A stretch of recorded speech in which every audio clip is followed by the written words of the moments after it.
오늘을 함께하며 여러분의 내일을 응원합니다. 성공예감 이대호입니다.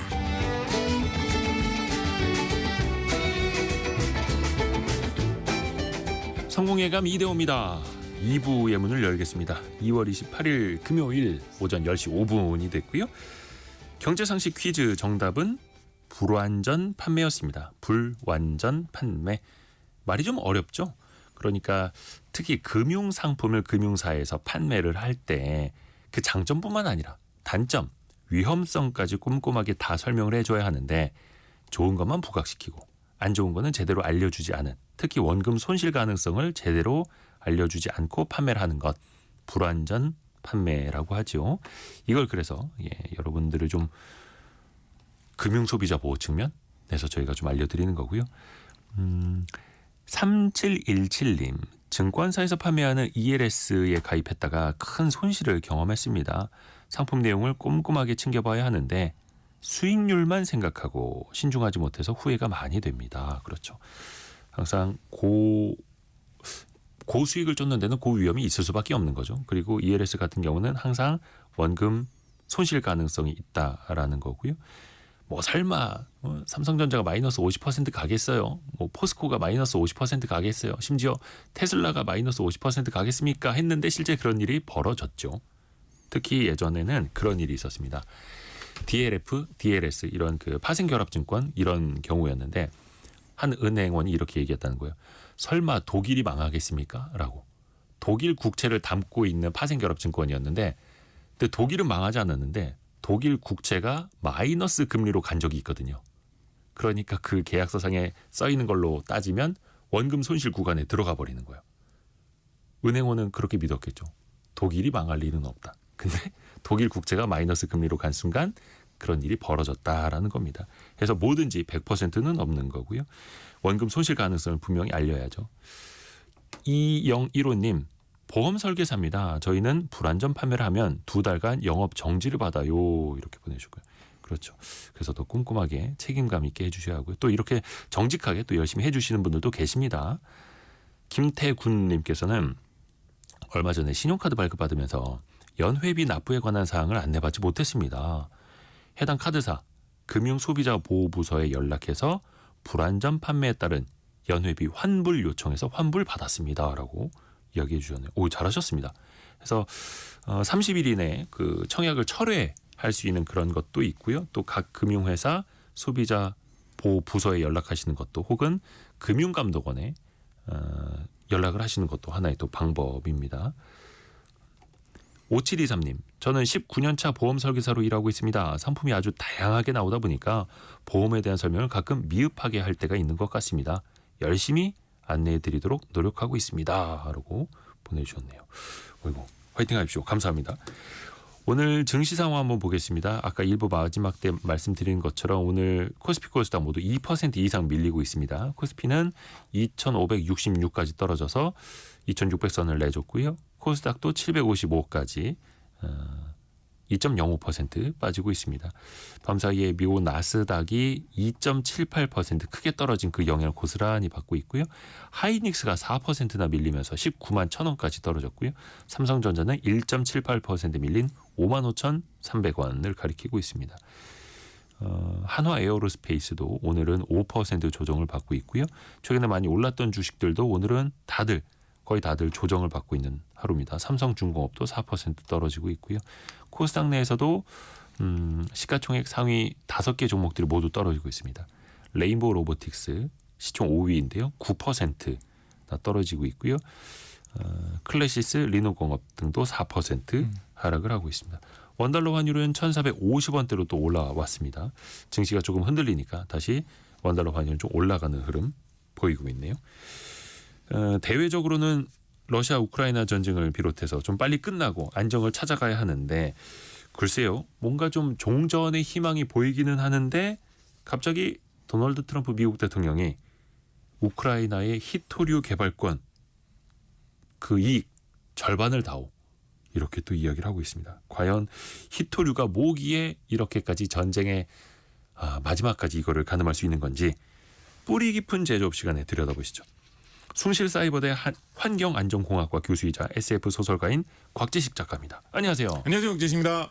일단 히토류는 그 종류별로 이름을 들어봐도 네. 너무 어렵습니다. 아, 그렇군요. 희귀한 금속답게 네. 이름도 참 특이하더라고요. 아, 이게 약간은 지금 출발이 좀 이상한데요. 예. 히토류가 희귀하지 않습니다. 희귀하지 않아요? 네, 히토류의 이 희라는 말이 이제 희귀하다는 희자는 맞는데요. 예. 이게 옛날에 히토류 금속을 처음 과학자들이 발견했을 때 아, 이거 되게 희귀한 것 같다라고 해가지고 영어로 이제 rare earth element, rare earth metal 해가지고 번역을 하면 히토류, 땅의 희귀한 뭐 그런 원소다, 희귀한 금속이다라고 해서 이름을 붙였는데 예. 기술이 발전해가지고 막상 조사를 해보니까 이 별로 안 희귀한 거예요.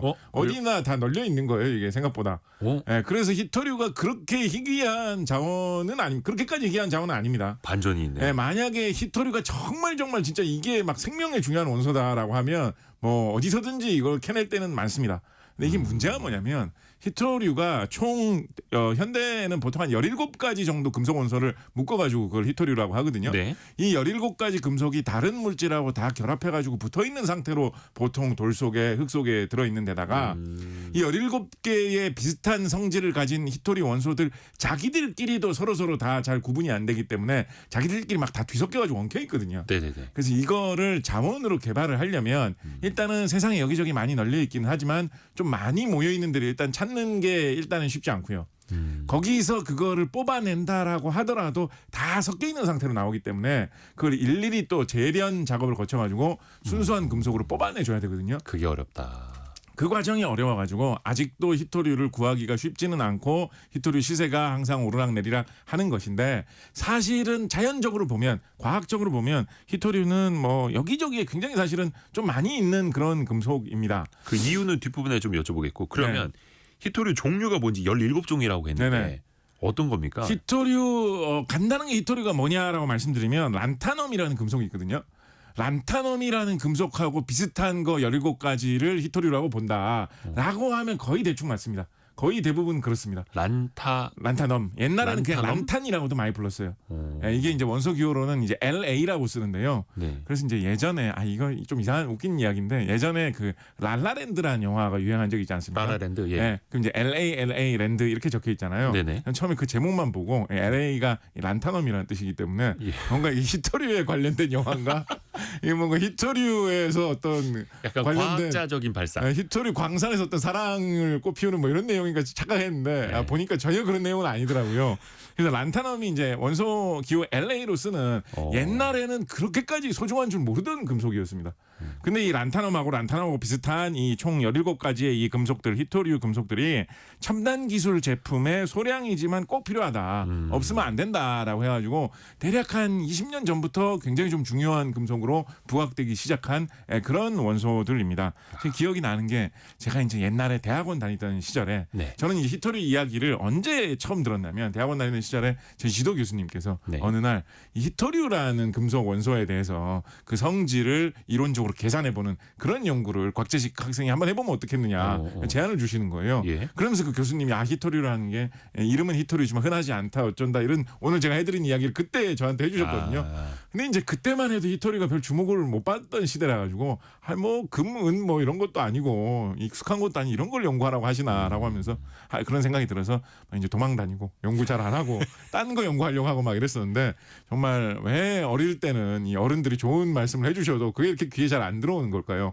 그때부터 히토류 연구를 열심히 했으면 요즘 같은 시대에 히토류 연구의 대가가 되었을 텐데 아쉽습니다. 그러니까 생각해보면 한 20년 뭐 20여 년 세월이 흐르는 동안 히토류 원소라는 거 위상이 계속해서 올라왔다라고도 생각해볼 수 있겠죠. 근데 예를 들어서 무슨 이름도 어려워요. 프라세우디뮴, 네네. 디스프로슘 네. 이런 거를 어디 구할 수는 있는 거예요? 보통 히토류를 캐면 이런 게 막 다 뒤섞여 있거든요. 예.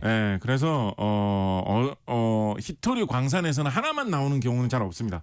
보통 굉장히 좀 싸고 쉽게 구할 수 있는 거하고 비싸고 희귀한 게 같이 막 섞여서 나옵니다. 아까 말씀드린 대표적인 거라고 하는 란타넘 같은 거 이런 게 좀 싸고 흔한 편이고요. 뭐 세리움 같은 거 이런 게 좀 싸고 흔한 편이고 뭐 그 네오디뮴 요즘에 뭐 히토리 하면 많이 이야기되는 뭐 이런 금속 같은 경우에는 란타늄이나 세륨보다는 조금 더 드물고 더 비싼 시세가 나오죠. 이거 어디에 많이 쓰느냐? 일단 제일 많이 있고 대표라고 하는 란타늄이나 란타늄 못지않게 많이 있다고 하는 세륨 기준으로 말씀드리면 네. 예전에 이게 첨단 산업이 발달하기 전에는 히토리를 어디에 쓰지라고 하면 여기에 쓰잖아. 대표적으로 나오는 용도가 요 정도였거든요. 그래서 이제 사람들이 크게 관심을 안 가졌던 건데 그 우리 저기 라이터 일회용 라이터 같은 거 보시면 네. 이 톱니바퀴처럼 생긴 동그란 걸 이렇게 굴리면 부싯돌. 그것 때문에 파바박 이렇게 불꽃이 튀면서 불 붙게 돼 있지 않습니까? 네. 그 불 붙게 만드는 그 마차라는 그 톱니바퀴 같이 생긴 부분 그거 좀 특이하고 신기한 재질처럼 보이잖아요. 그런 게 잘 없잖아요. 괜히 어릴 때 그거 그냥 이렇게 막 굴리면서 그쵸, 불꽃 튀는 거 구경하면서 놀기도 하고 그랬는데 부싯돌 놀이하고. 네, 그렇게 불꽃 잘 튀는 물질이 잘 없는데 그거 만들 때 바로 란타늄, 세륨 같은 이런 물질을 사용합니다. 그래서 옛날에 아주 전통적으로는 란타늄, 세륨 하면 그거 불 튕기는 거 그거 만들 때 쓰는 거구나라는 식으로 많이 생각했죠. 그러니까 이게 엄밀하게 얘기해 보면 이게 돌이 아니라 금속 원소이기 때문에 그 라이터에 그거를 부싯돌이라고 부르는 게 아니라 약간 부싯쇠라고 불러야지 조금 더 과학적인 말이다라고 할 수도 있겠는데요. 부싯돌에서 불꽃이 튀게 만드는 부싯쇠. 네, 그 부분, 그거 이제 옛날부터 쓰던 용도인데 지금도 뭐 많이 쓰이고 있고요. 네. 그런데 이제 그것보다도 이제 첨단 기술 제품의 재료로 이런 히토리들이 사용이 되면서 이제 이 가치가 훅 올라오게 된 것이죠. 일단 뭐 비교적 뭐 요즘도 쓰이고 첨단 제품에도 쓰이면서 또 옛날부터도 많이 쓰이던 이 란타늄 같은 거 용도 하나만 더 말씀드리면 네. 유리를 가공할 때 란타늄계 물질들을 좀 사용을 합니다. 유리에다가 코팅을 하거나 유리에 넣어가지고 유리의 굴절률을 높여서 네. 렌즈 같은 거를 좀 고성능으로 만드는데 이럴 때 란타늄 쓰는 경우 있습니다. 예전에 그러니까 예전이라는 게 한 10년 전까지만 해도 이거 일본에서 쓰던 용어였던 것 같은데요. 어떤 말이 있었냐면 아톰 렌즈 이런 말 썼거든요. 아톰 렌즈요? 아톰 이런 게 약간 아톰 이런 게 원자력 약간 이런 거지 않습니까? 네. 그래서 이제 그 우주소년 아톰도 원자력으로 원자. 작동하는 로봇이고 뭐 이런 식으로 만화에도 나왔는데 그 이제 렌즈의 성능을 높이기 위해서 렌즈의 굴절률을 높이기 위해서 온갖 물질들을 다 첨가를 해가지고 고급 렌즈들을 만들기 위해서 다 막 실험을 하다 보니까 방사능 물질 중에도 렌즈에다가 넣으면 렌즈 성질이 좀 좋아지는 게 있다라고 해가지고 사람 몸에 별로 안 해로울 정도로 아주 미량의 방사능 물질을 섞어가지고 렌즈의 성능을 좋게 하는 그런 게 좀 유행한 적이 있었거든요. 그래서 그거를 일본에서는 약간 그런 원자력 렌즈다라는 식으로 해가지고 아톰 렌즈 이런 식으로 별명을 불렀습니다. 네. 근데 이제 방사능 이러면 약간 좀 꺼림칙한 그런 느낌도 있잖아요. 그렇죠. 그리고 뭐 꺼림칙한 거 그거를 떠나서 방사능이라는 거는 방사선을 내뿜으면서 물질이 자꾸 변화하기 때문에 시간이 지나면 다른 재질로 점점 바뀌게 되거든요. 그래서 그런 방사능 문제가 없는 그렇지만 기능은 비슷한 거를 사용하기 위해서 많이 도입된 게 요 란타늄 계열의 물질을 이용을 해가지고 고성능 렌즈를 만드는 현미경 같은데 이런 데 많이 썼다고 하죠. 현미경 같은. 그래서 렌즈 뭐 유리 가공하는데 이런 데 란타늄 예전부터 쓰였고 요즘도 좀 쓰이고 있습니다. 그거 말고도 요즘에는 이 비슷한 히토류 금속들이 대체로 자기 특성이 좀 특이하고 네. 그거를 이용을 해가지고 여러 가지 첨단 기술 제품을 만드는 것들이 많거든요. 그래서 란타늄 같은 경우에 뭐 전기 연결 단자 같은데 란타늄 섞어가지고 쓰는 경우도 있고 배터리 같은 경우 요즘 뭐 리튬이온 배터리 성능 개선하는데 란타늄이 점점 더 많이 쓰이게 될 거다 뭐 이런 이야기도 나오고 있고요. 배터리 신기술 하면 이제 항상 몇 년 전부터 많이 나오던 이야기가 뭐 게임 체인저 이러면서 맨날 나오는 게 전고체 배터리 라는 거 있지 않습니까? 전고체 배터리가 나오면 훨씬 더 배터리가 안전해진다. 뭐 이러면서 맨날 나오는 게 있는데 전고체 배터리를 만들기 위해서는 란타늄이 꼭 필요할 것이다. 라는 이야기도 많이 나오고 있어서 란타늄 많이 있고 흔한 히토리의 좀 기준이 되는 그런 물질이기도 하지만 앞으로 사용되는 용처가 점점 더 늘어날 것으로 기대되는 뭐 그런 물질이라고도 볼 수 있습니다. 히토리 중에서 좀 더 많이 언급이 되고 좀 더 이해하기도 쉽고 좀 널리 더 와닿는 그런 물질로는 친숙한 거. 네오디뮴이라는 거 있습니다. 네오디뮴. 요건 조금 들어보셨을 거예요. 자석.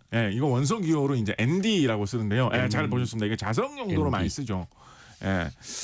자석인데 이제 굉장히 강한 자석을 만들 때 네오디뮴을 타주면 네오디뮴을 섞어주면 이제 자력이 굉장히 강해지게 만들 수 있다라고 해서 이제 주목을 받은 건데요. 얇게 만들면서도 강한 자력. 그렇죠. 보통 이제 우리가 흔히 쓰는 냉장고 자석 같은 흔한 자석 있지 않습니까? 그거 대비로 비교를 해보면 네오디뮴 자석은 한 15배 정도는 더 세지 않느냐 뭐 이런 이야기를 할 정도로 굉장히 강한 자석입니다. 요즘 그 스마트폰 뒤에 달려 나오는 그 자석이 네오디뮴입니까? 그거는 뭐 쓰는 경우도 있고 안 쓰는 경우도 있는데요. 아마 이 용도는 계속해서 확대되고 있기 때문에 이거 시세만 잘 나오면 정말 많이 확대될 것 같습니다.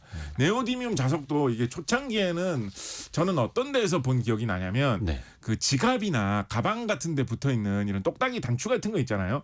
그런 거 보면 이제 자석으로 찰칵하면서 붙었다가 좀 약간 힘줘서 떼면 떨어지고 그런 것들 있잖아요. 요즘에 그 왜 자전거 헬멧 그런 거 많아요. 네. 이렇게 해서 딸깍하다가 살 찝히는 경우 많은데 네. 그냥 자석을 갖다 대면 싹 이제 채워지는 그렇죠. 거. 예. 그런 거 같은 경우에 너무 크고 무거우면 좀 패션이 안 살지 않습니까?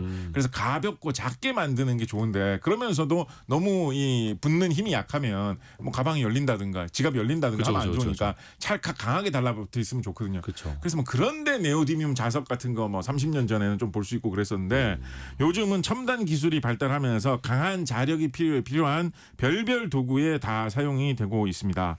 좀 많이 들어간다. 이거는 네오디뮴 자석이 없으면 안 될 것 같다라는 걸로 가장 많이 언급이 되는 건 역시 전기 자동차죠.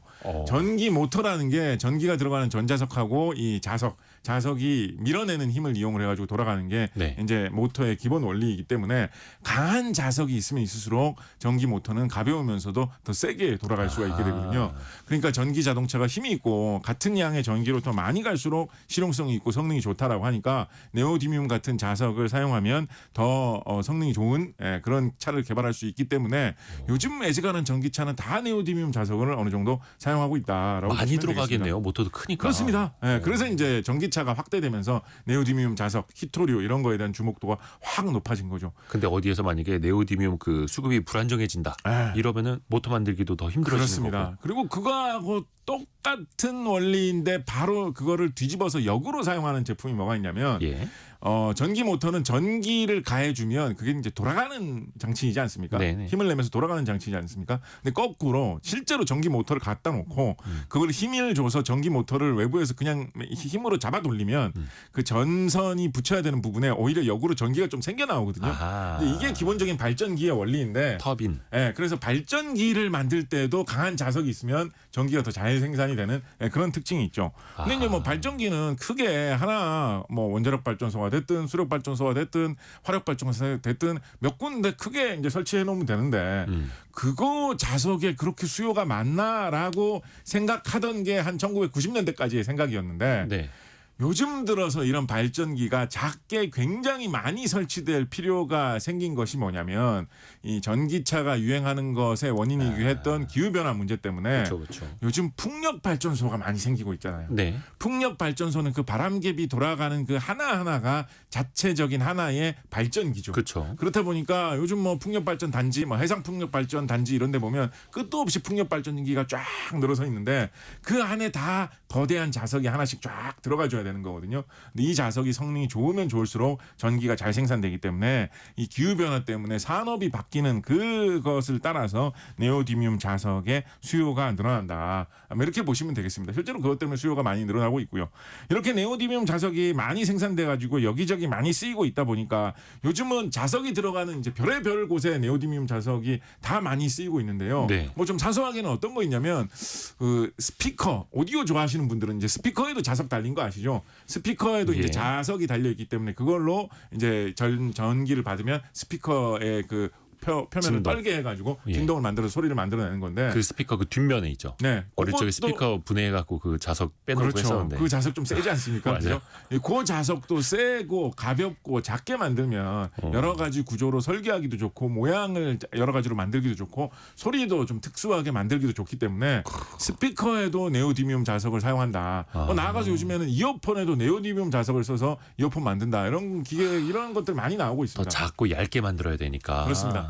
또 한 가지 또 가정에서 사용하는 제품 중에서도 네오디뮴 자석을 써가지고 좀 작은 크기에서 좀 가벼우면서도 좋은 힘을 내면 좋을 만한 그런 게 뭐가 있느냐라고 생각해 보면 청소기가 있습니다. 청소기. 청소기요? 예, 옛날에는 뭐 청소기야 그냥 뭐 전선 꼽아가지고 돌리면 되는데 좀 약간 뭐 크게 만들어가지고 뭐 하면 꼭 네오디뮴 자석 같은 뭐 청소기를 사람이 타고 다닐 것도 아닌데 자동차처럼 청소기를 뭐 그렇게까지 뭐 효율을 높일 필요가 있나라고 생각할 수도 있었는데 있었는데 요즘에는 이제 청소기를 편하게 쓰기 위해서 충전식 리튬이온 배터리를 그쵸. 달아가지고 무선. 청소기를 무선으로 만들어서 들고 다니면서 사용하는 경우 많이 있잖아요. 그렇죠. 이런 거 같은 경우에는 청소기가 너무 무거우면 좀 곤란한 데다가 청소기가 좋은 효율로 좀 같은 전기로 오래 가야지만 한번 충전해가지고 오래 쓸 수 있어서 실용적이겠죠. 그래서 요즘 청소기 같은 경우에는 이 네오디뮴 자석을 이용한 이런 모터를 사용하는 경우가 꽤 있습니다. 청소기 그 작은 모터에서 큰 흡입력을 내야 되니까. 그래야지 이제 전기도 좀 덜 먹고 이 배터리가 좀 오래 갈 테니까요. 네오디뮴 뭐 빼놓고 살 수가 없겠네요. 예, 그리고 좀 미래적인 걸로 좀 뭐 청소기하고도 바로 연결되는 건데요. 약간 미래로 좀 생각을 올려보면 미래가 되면 이렇게 돌아다니면서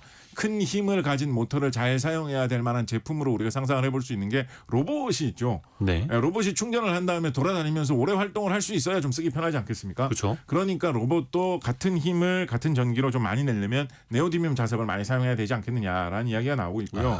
또 한 가지 같은 원리를 이용해서 네오디뮴 자석 여기에도 많이 들어가지 않겠느냐라고 보고 있는 게 드론이 있습니다. 드론.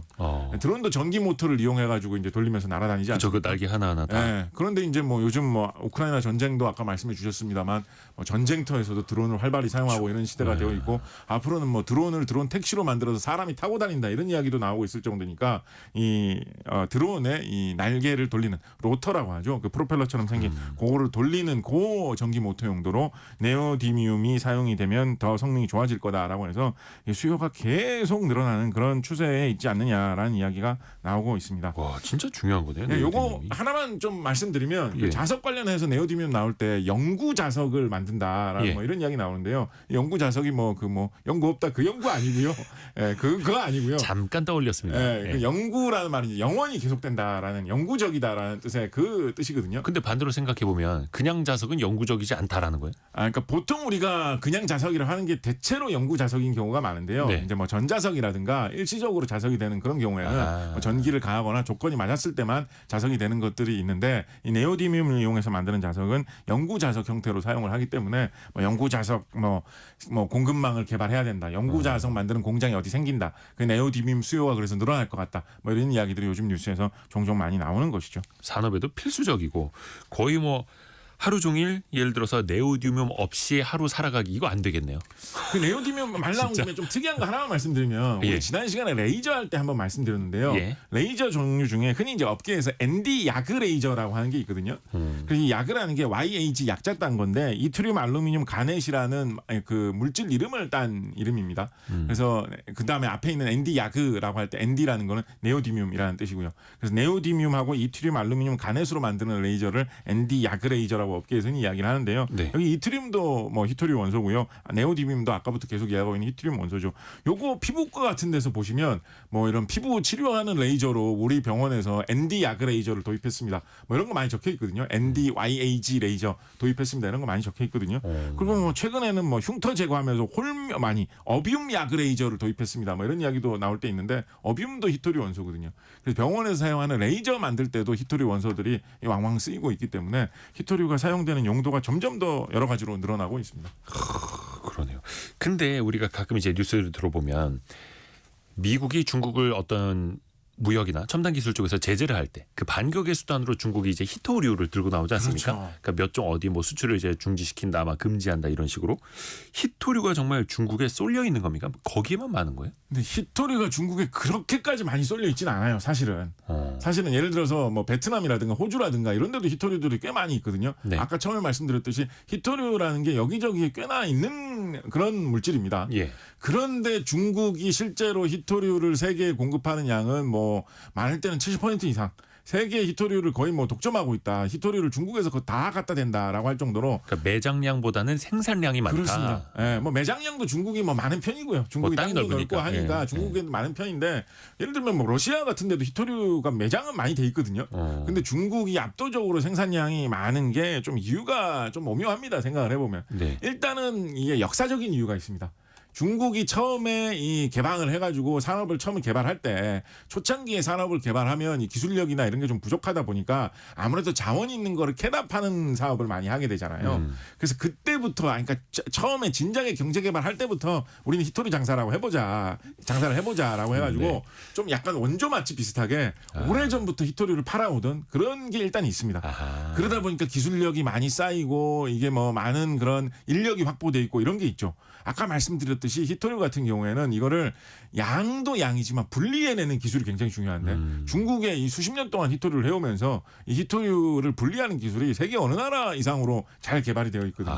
그래서 중국에서 우리나라에서 막 반도체 기술 이런 거 유출되는 거 막 금지하고 뭐 조사하고 국정원에서 단속하고 뭐 이런 거 하듯이 네. 중국에서는 히토류 분리하는 기술 이런 거 중국의 핵심 기술로 막 통제하고 이러거든요. 그래서 그런 식으로 어떤 역사적으로 경험이 많다 뭐 이런 게 있고요. 또 하나 중국 히토류의 정말 엄청난 저력은 뭐냐면 히토류와 관련되어 있는 산업이 중국에서 다 같이 발달이 되어 있습니다. 일단 히토류를 이렇게 뽑아내고 재련하고 정제할 수 있는 그런 화학 산업이 중국에 많이 발달이 돼 있고요. 그리고 히토류를 생산하면 그 히토류를 쓸 수 있는 아까 말씀드렸던 뭐 전기 자동차를 만드는 사업, 청소기를 만드는 사업, 뭐 하다못해 뭐 똑딱이 단추가 달린 지갑이나 뭐 가방을 만드는 산업, 그 히토류를 응용할 수 있는 산업도 중국에 다 발달돼 있거든요. 아하. 그 히토류가 생산이 되면 그 히토류가 판로를 개척하는 게 좀 쉽지 않은 나라들도 많이 있을 거 아닙니까? 네. 예를 들어서 뭐 러시아나 아니면 뭐 호주 같은 나라에서는 그런 히토류를 활용하는 제조업이 발달돼 있지 않기 때문에 아하. 히토류를 생산하면 이거 어디에 팔까 이런 것도 고민을 해가지고 잘 생산해서 팔아야 되거든요. 근데 중국 같은 경우는 생산만 하면 중국 내에서 그 소비할 때는 얼마든지 있기 때문에 아하. 실제로 중국이 세계에서 히토류를 제일 많이 생산하는데 히토류를 호주나 베트남 같은 데서 수입할 때도 많이 있습니다. 히토류를 사용하는 업체는 중국이 더 많기 때문에 아하. 그래서 그런 전후방 산업의 그 공급망 연결고리가 중국이 굉장히 발달해 있기 때문에 그것 때문에 히토류 산업이 굉장히 잘 돌아가는 그런 측면도 굉장히 강합니다. 뭐 예를 들어서 네오디뮴 같은 경우에는 그게 매장량도 있지만 이걸 재련도 잘 하고 네오디뮴을 이용해서 자석을 만드는 그런 2차 가공 제조업까지 중국에 다 있고 그렇습니다. 이렇게 되는 거네요. 네, 그래서 그거 때문에 뭐 지금 뭐 미국에서 항상 이야기 나오는 것도 그렇고 우리나라는 히토류에서 큰 화제가 됐던 게 관련해서 큰 화제가 됐던 게 2010년 9월에 일본이 뭐 흔히 이제 언론에서 센카쿠 열도에서 중일 충돌이다 하는 그 문제 생겼을 때 네. 거기에서 뭐 중국 어선이 거기에 갔는데 일본 사람들이 그걸 체포를 해갔는데 중국에서 그 사람들 안 돌려주면 히토류 끊는다라는 듯한 움직임을 보이자 일본이 완전 무릎을 꿇고 그 사람들 그냥 다 조건 없이 석방했다 뭐 이런 이야기가 굉장히 이제 우리나라에서 많이 화제가 됐었거든요. 거기 첨단 산업이 멈춰설 수 있으니. 중국에서 히토류를 통제를 한다니까 일본이 바로 무릎을 꿇었다라고 하면서 되게 화제가 됐었는데 그런 식의 어떤 문제에 대해서 미국이나 일본 같은 이런 기술 선진국들이 우려를 하는 이유가 뭐냐면 보통 웬만한 그런 어떤 물질이나 그런 뭐 제품 같은 경우에는 그거를 우리가 너네한테 안 판다 수출을 안 하겠다라는 식으로 통제를 걸면 네. 자기 나라도 판매할 게 없어지니까 손해를 보게 되잖아요. 결국은. 제살 깎아먹기가 되니까 그거를 함부로 쓸 수 있는 카드는 아니잖아요. 그죠? 네. 네. 근데 이제 중국의 히토류 같은 경우에는 예를 들어서 네오디뮴을 외국에 수출하지 않겠다라고 하면 외국의 전기차 업체들, 청소기 업체들은 네오디뮴 못 구하니까 굉장히 고생하겠죠. 중국의 전기차 업체들, 청소기 업체들은 그건 중국에 수출 못할 뿐이니까 네. 중국에서 내수로 구해다가 써가지고 청소기 전기차를 더 잘 만들 수 있겠죠. 그렇죠. 잘 만들어서 외국에다 내놓으면 외국의 경쟁사들은 네오디뮴을 구하지 못해서 고생을 하는데 아하. 중국 업체들은 네오디뮴을 잘 구해가지고 더 싼 값에 더 공급에 단절 없이 제품을 잘 출시할 수 있게 되니까 아하. 이게 이런 수단을 그 소위 말하는 자원의 무기화를 좀 잘 발동할 수 있는 조건이 좀 갖춰져 있거든요. 그래서 여차하면 그러니까 이게 여러 가지로 이제 그 자원의 무기화를 사용할 수가 있는 게 어떤 나라에서 중국이 자원의 무기화가 너무 무서워가지고 이거 우리나라도 네오디뮴 광산 한번 개발해보자라고 해서 돈 들여서 개발하려고 하면 주로 이제 광물 이런 거는 공기업에서 많이 다루고 있으니까 그러면 야 네오디뮴 가격 좀 낮추자. 저기 이제 채산성 떨어지게 뭐 그런 식의 여러 가지 작전을 쓸 수가 있으니까 중국이 막 컨트롤을 해버릴 수 있는 거네요. 세계 여러 나라에서 이거 어떻게 극복해야 되지 않나라고 해서 이제 히토류 이야기를 많이 하는 것이죠. 이거 빼놓으면 안 될 중국 히토류의 경쟁력 또 하나 말씀드리면 네. 히토류 같은 경우에 아까 이 정제가 어렵다, 분리가 어렵다라고 맞아요. 말씀드렸는데 정제하고 분리를 하기 위해서 어떤 방식을 사용하냐면 이 히토류가 들어있는 돌을 다 갈아가지고 가루로 만든 다음에 보통 뭐 산성이 용액인 그런 액체 같은데 다 녹입니다. 그런 다음에 뭐 물에 가라앉는 거는 내버려 두고 물 위에 뜬 것만 채취를 한 다음에 그걸 다시 녹이고 뭐 약품 처리를 해가지고 골라내는 그런 과정을 거치게 되거든요. 그러면 히토류가 많이 녹아있는 많이 들어있는 돌이라고 하더라도 0.1% 들어있으면 많이 있는 걸로 치거든요. 네. 그러니까 그렇다는 말은 히토류 1kg을 골라내기 위해서 거의 1톤에 가까운 그런 찌꺼기들이 생긴다라는 거죠. 그리고 그 찌꺼기들도 뭐 찌꺼기가 그냥 고운 상태로 이렇게 있는 게 아니라 온갖 그런 약품 처리한 물 속에 다 구정물처럼 돼가지고 그런 게 1톤씩 생기는 거거든요. 그러니까 이게 사람이 많이 살고 뭐 주변에 뭐 환경 관련된 문제로 시위하는 사람들이 많고 이러면 이런 사업을 많이 할 수가 없습니다. 못하죠. 그런데 중국 같은 경우에는 이게 뭐 국가적인 그런 제도의 차이도 있습니다만 중국의 히토류 광산으로 많이 개발해 놓은 데가 이게 우리나라식 한자음으로 발음해서 내몽고라고 하는 지역 있죠. 네. 정말로 이런 초원이 드넓게 펼쳐져 있는 뭐 이런 것 같은 곳에 광산이 개발돼 있거든요. 그렇다 보니까 아무래도 환경오염 관련된 문제에서도 좀 신경을 덜 쓸 수 있는 그런 환경도 중국에는 갖춰져 있기 때문에 그런 면에서도 중국이 경쟁력을 갖고 있고 이게 좀 놀라운 게 그렇다 보니까 중국의 내몽고 지역에서는 이 히토류 산업이 좀 거대 산업으로 지금 성장을 했거든요. 네. 중국 내몽고 지역에서 이 히토류 제일 많이 관련된 그런 공업 제조업 시설이 발달해 있는 곳이라고 하면 이제 바오토우라는 도시가 유명한데요. 네. 이거 옛날에는 구원성이라고 옛날 역사에서는 부르던 곳인데 이게 이제 좀 여러분께 익숙한 걸로 하나만 설명을 드리면 그 삼국지에 보면 네. 굉장히 싸움 잘하는 장소로 여포라는 사람이 있잖아요. 네. 이 여포 고향이 이 바오토우 이곳인데 네. 지금은 이제 바오토우가 여포로 유명한 게 아니라 여포의 고향까지. 네. 히토류로 유명한 곳이 됐습니다. 근데 이 내몽고의 초원 같은 데 있는 그런 도시거든요. 예. 근데 히토류로 이 도시가 급성장을 해가지고 지금은 인구가 거의 한 300만쯤 되는 도시가 됐습니다. 내몽고 완전 내륙에 있는 그런 도시거든요. 우리나라의 뭐 대구보다도 더 큰 광주, 대구 이런 도시보다도 더 큰 도시가 중국에는 히토류 도시로 만들어져 있을 정도로 광업만 잘해도 웬만한 도시가 되는. 그래 이 도시 같은 경우에는 이제 광업의 발판을 딛고 그 뒤에다가 딴 거를 이제 계속 갖다 붙였어요.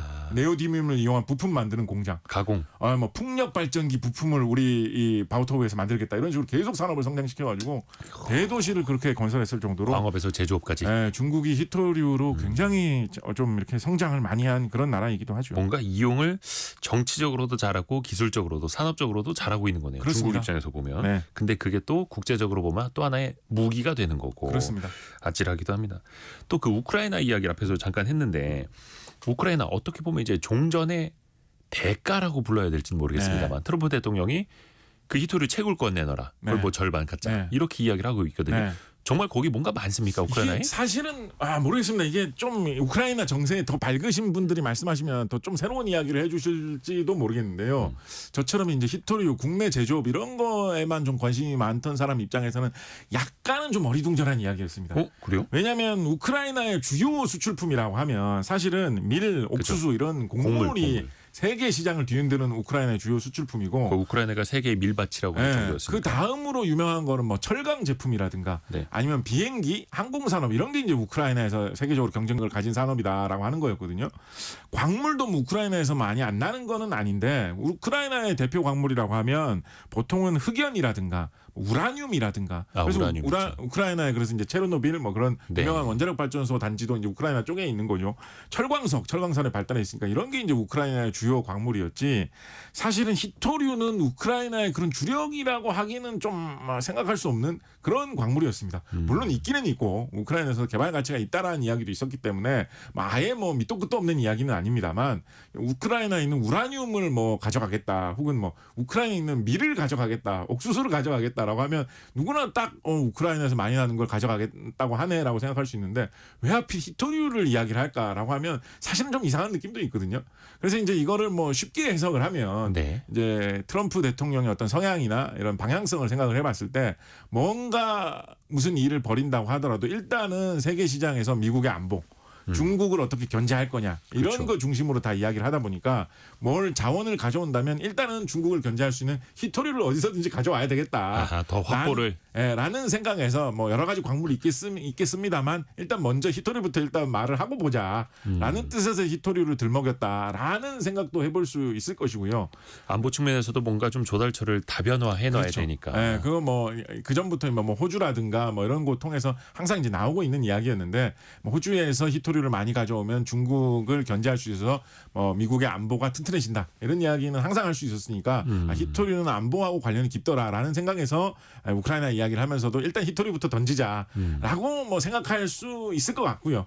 조금 더 이렇게까지 세밀하게 해석할 필요가 있을까라는 측면까지 좀 들어가서 해석을 해본다면 네. 무슨 생각도 해볼 수 있냐면 히토리는 아직 우크라이나에서 그렇게까지 본격적으로 개발된 광물은 아니거든요. 네. 그러니까 미국 입장에서도 뭐 예를 들어서 밀이나 옥수수 같은 경우에서는 지금 우크라이나가 많이 생산해서 판매하고 있는 제품인데 그거를 그냥 내놔라라고 하는 식으로 말한다라는 거는 좀 부담스럽기도 하거니와 이런 거는 오래 지속되기는 좀 어렵잖아요. 예. 그러니까 차라리 지금은 개발되지 않는 그런 광물인데 미국 기업들이 가가지고 그거를 개발을 하고 투자를 해가지고 그거를 개발을 해가지고 그거에 대한 어느 정도의 이익이나 이런 거는 우크라이나에도 돌려줄 것이고 그 광물 자체 우크라이나에서 생산되는 히토리 광물은 미국의 안보를 위해서 미국이 가져가는 식으로 하면 서로 이제 남는 게 있으니까 지속적으로 이게 유지될 수 있고 그러면 우크라이나 입장에서도 미국 기업이 미국 사람들이 그렇게 우크라이나에 많이 들어와 있으면 러시아를 어느 정도 막는 데 도움이 될 테니까 여러 가지로 좋지 않겠느냐라는 뜻에서 신규 사업 개발이라는 측면에서 이야기를 해본 게 아닐까라는 뭐 그런 생각도 뭐 꿈보다 뭐 해몽이 그렇죠. 좋다라는 식으로 좀 해볼 수는 있을 것 같은데요. 우크라이나가 지금 뭔가를 많이 캐서 막 수출하는 것도 아니니 우리 기술로만은 할 수 없고 우리 자본만으로도 할 수 없으니 미국 기업 불러들여서 하자. 그리고 또 안보 측면에서 놓고 보면 그렇게 말씀하시는 분들 계시더라고요. 군대가 들어와 있는 것보다 미국의 자본가들이 들어와 있는 게 훨씬 낫다. 미국의 그렇죠. 기업들이 들어와 있고 미국인들이 들어와 있고 미국이 그 소유권을 갖고 있는 것은 앞으로 러시아도 못 건드린다. 그게 더 군대보다 강력할 것이다. 이렇게 보시는 분들도 계시더라고요. 그렇습니다. 김강수 님이 저는 곽 작가님이 희귀하게 느껴지네요. 라고. 인간 히토류. 그리고 아까 김진희 님이 북한에 히토류가 많이 있다고 하던데요. 라고 보내주셨고 우리나라에도 과연 히토류가 좀 있을까요? 아까 말씀드렸습니다만 히토류가 세계적으로 드문 게 아니기 때문에 우리나라에도 있고요. 북한에는 더 많이 있습니다. 히토류 관련해서 진짜 좀 재밌는 사건으로 어떤 게 있었냐면 1963년 2월에 국내 일간지 몇 곳에 이제 보도됐던 사건인데요. 그때 당시에 어떤 한 사람이 자신이 한강변에 있는 모래 속에서 광물 자원을 개발하겠다라고 하는 권리를 취득했다라고 하면서 한강의 모래를 쓰고 있는 다른 사람들이 쓰지 못하게 하도록 소송을 건 적이 있었거든요. 강바닥에 있는 한강 강가에 있는 강가에 있는 거. 한강 강가에 있는 그 모래판에 있는 모래에서 광물이 그래서 그분이 그때 당시에 1962년이면 지금부터 63년이면 지금부터 62년 전이죠. 그때 당시에 그분이 이야기했던 광물 자원이 한강의 모래 속에 아주 조금이지만 금이 포함이 돼 있을 것이다. 그리고 이분이 두 번째로 말한 게 역시 히토류에 대표적으로 많이 있는 원소 중에 하나인 세륨이었습니다. 그래서 금하고 세륨을 한강에 있는 모래에서 캐겠다. 그 권리를 나는 갖고 있다라고 해서 막 소송 걸고 했었던 적이 있었거든요. 근데 이분이 결국은 뭐 한강 모래에서 금하고 세륨 캐는 사업은 안 했어요. 결국 쭉 보면. 그런데 이분이 만약에 지금까지는 아니더라도 21세기까지 만약에 이 권리를 계속해서 들고 있었으면 이분이 하나도 장사를 안 했어도 엄청나게 큰 돈을 버셨었던 게 이분이 그때 한강 모래에서 세륨 캐겠다고 한 곳이 어디냐면 반포입니다. 반포. 지금 반포 아파트 단지가 사실은 강변에 있는 습지를 메워가지고 만든 데거든요. 거기가 모래판이었을 때 이분 거기서 이제 세륨 캐겠다라고 했던 거거든요. 지금은 이제 거기가 이제 금싸라기 땅 이런 식으로 얘기를 하는데 옛날에 진짜 금싸라기, 세륨 싸라기가 진짜로 있었던 땅이었었던 거죠. 세륨보다 더 비싸지지 않았을까요? 그 아파트 시가총액이. 근데 또 이제 뒤집어서 생각을 해보면 우리나라가 도시가 발전을 많이 안 하고 경제 발전을 많이 안 했다면 지금 반포에 아파트 단지가 있던 곳이 중국의 내몽고처럼 세륨 캐는 그런 광산 같은 게 돌아가고 있을지도 모를 노릇이죠. 우리나라 경제 발전을 하나도 못했다라고 하면.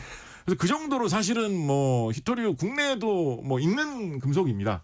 이게 많이들 인용하는 통계로 2023년 광업요람이라는 책이 있는데요. 그러니까 한국광해광업공단에서 발간한 책자인데 여기 보면 국내에서 좀 채산성이 있는 캘 수 있는 그런 광물 자원, 금속 광물 자원 중에 제일 흔한 게 뭐냐라고 하면 역시 철입니다. 철.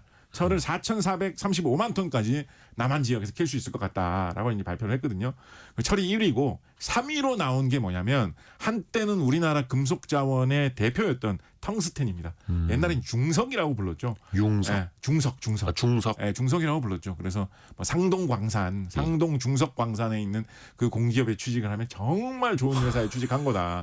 거기서 만드는 제품을 만드는 족족 전 세계로 수출할 수 있다라고 해서 그게 굉장한 이권 사업이었던 적이 뭐 70년대, 80년대까지도 있었습니다만. 아, 텅스텐이요. 예, 텅스텐이 1,190만 톤. 우리나라 세계적인 텅스텐 산지입니다. 그래서 1,190만 톤. 이게 3위거든요. 네. 근데 2위가 1위 철광석하고 3위 텅스텐, 4위 2위가 히토리입니다. 히토리가 2,018만 톤이 묻혀 있어가지고 우리나라를 대표하는 금속이라고 할 수 있는 텅스텐보다도 히토리가 우리나라에 사실 더 많이 묻혀 있습니다. 그런데 그 우리나라를 대표하는 금속이라는 텅스텐도 90년대 들어와가지고 이걸 생산을 안 하고 그 문을 닫아놓고 있었거든요. 요즘 이제 텅스텐 시세가 올라오고 텅스텐 시세가 올라오는 것도 있지만 아까 말씀드렸던 중국 공급망의 대체 공급망이 나와야 된다라고 그렇죠. 해가지고 안보 측면에서. 중국에서 텅스텐 공급도 워낙 많이 하니까 한국에서 텅스텐을 캘 수 있다면 이거를 미국 등지의 동맹국에 잘 팔 수 있을 거다라고 해가지고 다시 지난 10수년간 문 닫고 있던 상동 광산에 있는 텅스텐을 다시 캐보자라는 이야기가 상동 광산이 어느 상동이? 영월에 아마 있을 겁니다. 아. 그래서 그 이야기 막 정선 영월 이쪽일 겁니다. 그래서 이제 그 이야기가 지금 막 나오고 있거든요. 강원도에서 그거 관련된 회의 같은 거 추진하고 있고 뭐 거기서 이제 사업이 이제 시작이 된다 이런 이야기 작년 말부터 이제 계속 나오고 있거든요. 하기자 이게 채산성이 중요한데 그 히토류 가격이 올라가면 올라갈수록 채산성은 높아지는 거니까. 그렇죠. 그래서 우리나라의 이 히토류가 뭐 충청남도 지역에서 일부 한때 캤다는 뭐 기록도 있는 것 같고요. 묻혀 있다라고 하는 곳은 뭐 강원도 뭐 고성에 있다, 뭐 양양에서도 나왔다, 충청 북도에 어디에도 있다 이야기가 뭐 계속 많이 있는데 그게 이제 아까도 말씀드렸듯이 만약에 지금 정도 시세면 우리도 뭐 네오디뮴 캐가지고 팔면 되겠다 싶다라고 하면 그럴 때 중국에서 또 가격 낮춰버릴 수 있거든요. 그런 식의 이제 문제가 있을 수 있기 때문에 이게 언제 개발될지는 좀 봐야 될 만한 문제입니다. 마치 반도체 치킨 게임처럼 우리가 히토류 이야기 들으면서 시간이 벌써 다 갔습니다. 벌써 시간이 다시 나왔군요. 곽재식 작가와는 이제 시간이 히토류입니다. 어딘가에 분명히 있는데 이 시간 되면은 벌써 다 쓰게 됩니다. 곽재식 작가와 함께 재미있게 히토류의 세계 이야기 들어봤습니다. 고맙습니다. 감사합니다. 라디오 정보센터 다녀옵니다. 사상자 10명이 발생한 경기도 안성 고속도로 건설 현장 붕괴 사고와 관련해 경찰이 발주처인 한국도로공사와 시공사인 현대엔지니어링, 하도급사인 장원산업, 강산개발 등 7곳에 대한 압수수색에 나섰습니다. 국민연금공단 기금운용본부는 지난해 말 기준 국민연금기금 적립금이 1,213조 원, 수익금 160조 원, 수익률 15%를 기록했다고 밝혔습니다. 이는 1988년 국민연금의 기금이 설치된 이후 가장 높은 수익률입니다. 더불어민주당 박찬대 원내대표는 헌법재판소의 결정에도 불구하고 최상목 대통령 권한대행이 정무적 판단이 필요하단 망언을 했다며 오전까지 마은혁 헌법재판관 후보자를 임명하지 않으면 권한대행으로 인정할 수 없다고 밝혔습니다.